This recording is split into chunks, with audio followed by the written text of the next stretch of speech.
Bonjour, Gilles ici pour actualité-dvd.com. Je vous parle du DVD de Mega Python vs Gatoroid, un film de Marie Lambert distribué par les films CVI mettant en vedette Tiffany, Debbie Gibson et Catherine Houston, sorti en magasin le 21 juin 2011. Dans les marais de la Floride, une activiste environnementaliste libère toute une bande de pythons mutants qui bouleversent l'écosystème. Un garde-chasse éprouvé par la mort de son petit ami espère rétablir l'équilibre écologique en lançant, pourquoi pas, à l'attaque des énormes serpents, des alligators goinfrés de stéroïdes qui atteignent vite des proportions gigantesques. Écoutez, je vais devoir mettre ici de côté ma casquette de critique, j'ai juste pas le choix. Vous venez d'entendre des résumés du film, et vous avez sûrement vu la pochette du film qui présente un gros crocodile et un serpent qui s'entre-dévorent dans une mégapole en flammes. En fait, juste avec le titre, vous avez déjà une idée de ce qui vous attend. Mega Python vs Gatoroid est une production Sci-Fi Channel et The Asylum. Sci-Fi Channel, c'est le câble spécialisé dans la science-fiction qui fournit de pleines chauderies de série B, voire Z, au cours des années, avec des aventures miteuses à budget ridicule. La plupart du temps, c'est assez ennuyant. Avec The Asylum, par contre, on a affaire à une toute autre équipe de bozos. Au fil du temps, ces joyeux lascars se sont spécialisés dans les sous-films dérivés, c'est-à-dire des productions au budget famélique qui s'inspirent de blockbusters du moment et proposent des affiches aussi tapageuses que trompeuses pour essayer de berner le vidéophile pas trop regardant. Ils nous ont donné donc récemment Transmorphers, à ne pas confondre avec Transformers, de 2012, Ice Age, à ne pas confondre avec 2012, et cet été Almighty Thor, histoire de grappiller quelques pièces revenant au Thor de Kenneth Branagh.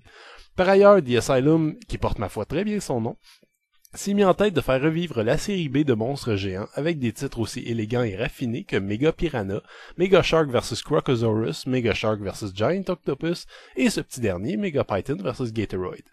À qui est-ce que ces films s'adressent, demandez-vous peut-être. Eh bien, de façon globale, à ceux qui prennent un malin plaisir à se louer un film bien pourri en gang, avec pizza et idéalement de la bière. Le même public qui, il y a quelques décennies, organisait des soirées ciné-club Ed Wood, seront sans doute appâtés par le dessin glorieusement kitsch qui orne la pochette. Malheureusement, il manque un truc crucial à ce film pour en faire une authentique série Z, c'est la naïveté et la bonne volonté. Les meilleurs pires mauvais films sont généralement ceux qui prennent leur sujet au sérieux et échouent misérablement. Mega Python vs Gatoroid, au contraire, est parfaitement au courant de son statut et en profite pour s'amuser avec ses situations absurdes, ses personnages invraisemblables et ses effets spéciaux très spéciaux. Ce sont deux icônes de la chanson pop pour ados des années 80 qui, étrangement, tiennent l'affiche ici. Je sais pas trop comment l'expliquer, hormis qu'on voyait déjà Tiffany dans Mega Piranha. Leur prestation reflète un peu tout le film. C'est pas bon, et c'est même assez hilarant de les voir jouer des scènes plus dramatiques, mais elles ont tellement l'air de s'amuser et de pas se prendre au sérieux qu'on rit autant d'elles qu'avec elles. Certains trouveront que c'est une qualité qui sauve le film, d'autres, comme moi, trouveront un peu triste que la réalisatrice Mary Lambert, qui nous avait donné le pourtant mémorable Pet Sematary, n'ait pas tenté d'opter pour une approche plus premier degré, ou à l'inverse de pousser plus loin le délire, comme l'avait fait Alexandre Aja et son délicieux remake de Piranha. C'est donc une série Z à tous les points de vue, montage atroce qui arrive à surligner plus qu'à cacher l'absence de moyens, effets spéciaux digitaux utilisés n'importe comment, cabotinage d'interprètes qui ont dû être payés en cacahuètes, bref, le film idéal pour une soirée arrosée. Par contre, le nanardeur aguerri détectera de forts relents d'autodérision, ce qui le fera peut-être décrocher un peu, bien qu'en soi c'est assez louable objectivement, puisque ça prouve que les artisans derrière cette histoire grotesque savaient exactement la qualité du produit qu'ils étaient en train de concocter. C'est déjà ça. Le DVD est présenté à 1/78 anamorphique avec piste audio en anglais 5.1 ainsi qu'en français 5.1, ce qui est excellent puisqu'à mon avis un film de cette trempe se regarde toujours mieux avec un doublage français. Les sous-titres en anglais sont aussi disponibles. Comme seul bonus, on a droit à la bande-annonce qui accorde presque autant de temps au combat entre des serpents géants et des crocodiles qu'entre Tiffany et Debbie Gibson.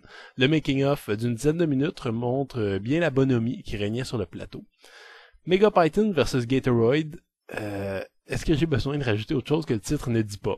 Oui, qu'il y a plusieurs mégapythons et plusieurs gatoroïdes et qui doivent affronter des anciennes chanteuses pop des années 80. C'est une recette inexplicable, joyeusement débile et sans trop de temps mort. C'est pas en soi un vrai mauvais film puisque je soupçonne très fortement toute l'équipe derrière d'être au courant du statut de leur œuvre et de l'assumer à fond. Mais pour ceux qui aiment bien ce type de cinéma déviant, Mega Python vs Gatoroid contient quand même assez de scènes surréalistes, d'effets spéciaux digitaux approximatifs et d'affrontements primaires pour les contenter le temps d'1 heure et demie. C'était Gilles, merci, bon visionnement.